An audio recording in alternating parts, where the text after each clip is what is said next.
മുഖാമുഖം പരിപാടിക്ക് ആളുകളെ എത്തിക്കാൻ വിവിധ സ്ഥാപനങ്ങൾക്ക് കർശന നിർദ്ദേശം നൽകിയെന്ന വാർത്ത റിപ്പോർട്ട് ചെയ്തതിനെ മാധ്യമങ്ങളെ വിമർശിച്ച് മുഖ്യമന്ത്രി. സർക്കാരിന്റെ മുഖാമുഖം പരിപാടിക്ക് വേണ്ടി ആളെ കൂട്ടാൻ വിവിധ വകുപ്പുകൾക്ക് സ്ഥാപനങ്ങൾക്ക് മുഖ്യമന്ത്രിയുടെ ഓഫീസ് നിർദ്ദേശം നൽകിയെന്നായിരുന്നു പത്രവാർത്ത. എന്നാൽ സർക്കാരിന്റെ ആളെ കൂട്ടേണ്ട ആവശ്യമില്ലെന്നും പരിപാടിയിൽ പങ്കെടുക്കേണ്ടവർ തന്നെ എത്തുമെന്നും അവകാശപ്പെട്ട മുഖ്യമന്ത്രി വാർത്ത നൽകിയ മാധ്യമങ്ങളെ തള്ളി പറഞ്ഞു. ഈ മാസം 18-ന് കോഴിക്കോട് നിന്നാണ് മുഖാമുഖം പരിപാടി ആരംഭിച്ചത്. മാർച്ച് 3 വരെയാണ് പരിപാടി. തിരുവനന്തപുരം, ആലപ്പുഴ, എറണാകുളം, തൃശൂർ, കണ്ണൂർ, കോഴിക്കോട് എന്നിവിടങ്ങളിലാണ് പരിപാടി.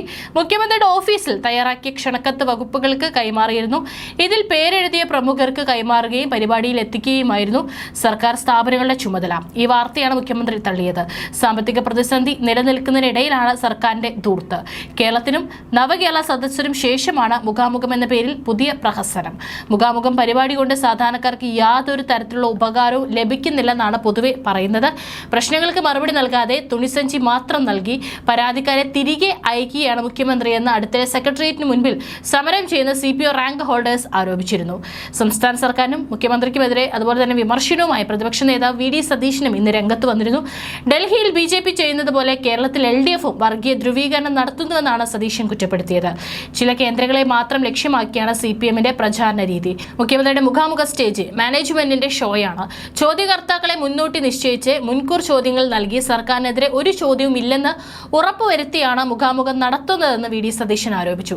വിദ്യാർത്ഥികളെയും ചെറുപ്പക്കാരെയും കാണാൻ മുഖ്യമന്ത്രി പോകുമ്പോൾ സെക്രട്ടേറിയറ്റിന് മുൻപിൽ CPO ലിസ്റ്റിൽ ഉൾപ്പെട്ട ഉദ്യോഗാർത്ഥികൾ പുല്ലുതിന്നും ശവമഞ്ചത്തിൽ കിടന്നും മുട്ടിലഴഞ്ഞും സമരം ചെയ്യുകയാണെന്നും പ്രതിപക്ഷ നേതാവ് തുറന്നടിച്ചു. ഹൈക്കോടതി വിധിയുടെ പശ്ചാത്തലത്തിൽ TP കൊലക്കേസിന് പിന്നിൽ നടന്ന ഉന്നതതല ഗൂഢാലോചനയെക്കുറിച്ച് അന്വേഷണം നടത്തണമെന്നും അദ്ദേഹം ആവശ്യപ്പെട്ടു. SSLC പരീക്ഷ നടത്താൻ പോലും ശേഷിയില്ലാത്ത സർക്കാരാണ് കേരളം ഭരിക്കുന്നത്. കേരളത്തിൽ നിന്ന് 57,800 കോടി കിട്ടാനുണ്ടെന്ന് പറയുന്നത് പച്ചക്കള്ളമാണ്. യഥാർത്ഥത്തിൽ 3,100 കോടിയാണ് കിട്ടാനുള്ളത്. 14ാം ധനകാര്യ കമ്മീഷനിൽ നിന്ന് 15ലേക്ക് വന്നപ്പോൾ കേരളത്തിനുള്ള വിഹിതം 2.5% നിന്ന് 1.92 കുറഞ്ഞിട്ടുണ്ട്. ഇത് പരിഹരിക്കണമെന്ന് UDF MPമാർ കേന്ദ്ര ധനകാര്യമന്ത്രിയോട് ആവശ്യപ്പെട്ടിട്ടുണ്ട്. ഇക്കാര്യം ആവശ്യപ്പെട്ട് UDFും ധനകാര്യ കമ്മീഷന് നിവേദനം നൽകും. ബജറ്റിന് പുറത്ത് കടമെടുത്തപ്പോഴാണ് കടമെടുപ്പ് പരിധി വന്നത്.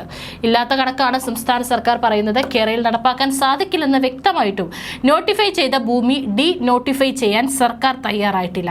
അതിനാൽ ഭൂമി വിൽക്കാനോ പണയം വെക്കാനോ സാധിക്കാതെ പദ്ധതി പ്രദേശത്തെ ജനങ്ങൾ പ്രതിസന്ധിയിലാണ്.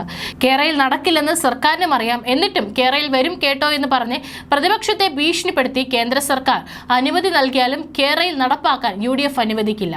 ട്രഷറിയിൽ പൂച്ച വെച്ച് കിടക്കുമ്പോഴാണ് 2 ലക്ഷം കോടിയുടെ കേരളയിൽ നടപ്പിലാക്കുന്നത്. തോട്ടപ്പള്ളിയിലെ മണലെടുപ്പിന് പിന്നിലുള്ള അഴിമതി പുറത്തു വന്നുകൊണ്ടിരിക്കുകയാണ്.